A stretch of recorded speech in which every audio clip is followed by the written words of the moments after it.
All right, let's get right into it. Welcome to the Biology Diagram Playbook. We're going to break down exactly what you need to draw and how to draw it to lock in those top marks on your exams. It's the worst feeling, isn't it? You spend all that time studying a structure, you feel like you've got it down pat, but when the paper comes back, you've lost points on some tiny detail you missed. Well, that all stops today. Think of this as your secret weapon. This is the playbook that gets you inside the examiner's head so you know exactly what they're searching for in every single drawing. So here's our game plan. We'll start with the cellular blueprints, then see those cells in action. From there, we'll scale up to the human machine, and we'll finish up with your exam playbook. Let's do this. Okay, first up, we're talking about the absolute foundations of life itself. These organelles, these molecules, they are the building blocks for everything. Getting these right is totally non-negotiable. So, what are the examiners actually looking for? For the mitochondrion, it's not enough to just draw a bean shape. You have to show those inner folds, the cristae, and label the fluid inside, the matrix. Oh, and don't you dare forget that double membrane. For the chloroplast, the key is to show the two different work zones. The grana, those stacks where the light reaction happens, and the stroma, which is the fluid where the dark reaction goes down. Okay, pay close attention here. This next one is a big deal. Diagrams of genetic material are absolutely fundamental, and you can bet they'll be used to test your core understanding. Getting this right is so important. For a duplicated chromosome, the #1 rule is that the two sister chromatids have to look like identical twins, and they have to be joined by one single, obvious centromere right in the middle. No fuzzy lines. And when you draw the DNA helix, don't just draw a spiral. The real marks come from showing you know what it's made of, the phosphate sugar backbone, and crucially, the hydrogen bonds linking A to T and G to C. That tiny detail, that's the difference between an okay grade and a perfect score. So we've got the blueprints down. Now let's move on and see these cells as little dynamic engines they are, doing crucial jobs like dividing and absorbing nutrients. And here we go again, another critical topic. You know, mitosis diagrams are a total classic exam question, but they are an absolute minefield for losing easy marks. Let's make sure that doesn't happen to you. Here's exactly how to score on mitosis. For metaphase, your chromosomes must be lined up perfectly along the cell's equator. I mean, perfectly. Then in anaphase, as those chromatids get pulled apart, they have to form a clear V shape. Drawing them as straight lines is a super common mistake. And lastly, the big difference maker. You have to remember to draw centrioles for animal cells and a cell plate forming for plant cells.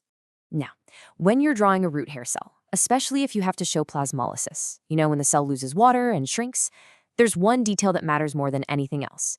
You must show the cell membrane pulling away from the rigid cell wall. That little gap you draw between the two, that is the entire point of the diagram, and that's exactly where the marks are. All right, let's zoom out. We're going from the cellular level up to the big, complex systems running the human body. We're talking circulation, the senses, and reproduction. Our first critical diagram in this section is a classic comparison. Examiners absolutely love to test if you understand the link between structure and function by making you draw these two side by side. Think of this as your cheat sheet. To get full marks telling an artery from a vein, you have to nail 3 visual clues. Number 1, the artery's wall, the tunica media, is thick and muscular. Number 2, the artery's lumen, the hole the blood flows through, is narrow and round, while the veins is wide and kind of floppy looking. And number 3, the dead giveaway. Veins have valves, arteries don't. Get those 3 right and you've aced it. Okay, from moving blood to cleaning it, let's talk about the urinary system. You've got to be ready to draw this at the big picture organ level and at the tiny microscopic level. So you have 2 key diagrams here. For the whole kidney, make sure you draw those triangle-shaped pyramids in the medulla and show how they funnel into the pelvis, which then drains into the ureter. Then, when you zoom way in on the Malpighian capsule, here's the secret.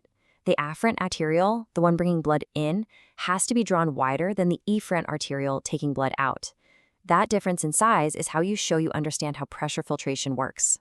Next up is another critical one, and it's pretty complex. It tests your knowledge of some really detailed anatomy, the internal structure of the human eye. When you're drawing the eye, there are 3 labels you just can't skip. the retina, the yellow spot, also called the fovea, and the blind spot. And here's the pro tip. Make sure the optic nerve is shown leaving the back of the eye right at the blind spot. That's the kind of accuracy they're looking for. And of course, make sure your lens is clearly biconvex, curving out on both sides. So how do you apply this? Let's say you have to draw myopia or nearsightedness.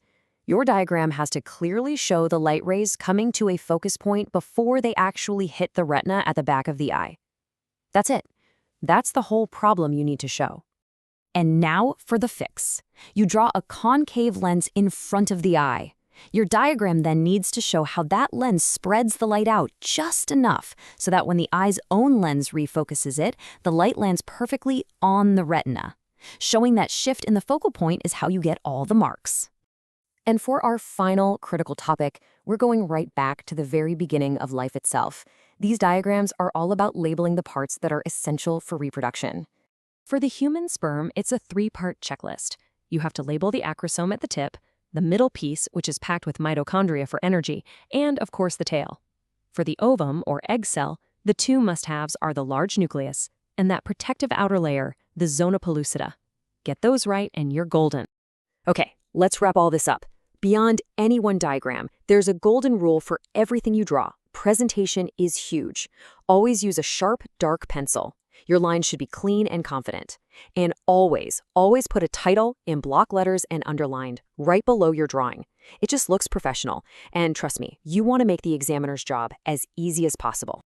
So there you have it. That's the playbook for turning your diagrams into full mark machines. You know what to do. You know what they're looking for. The only question is, which diagram are you going to go and master first?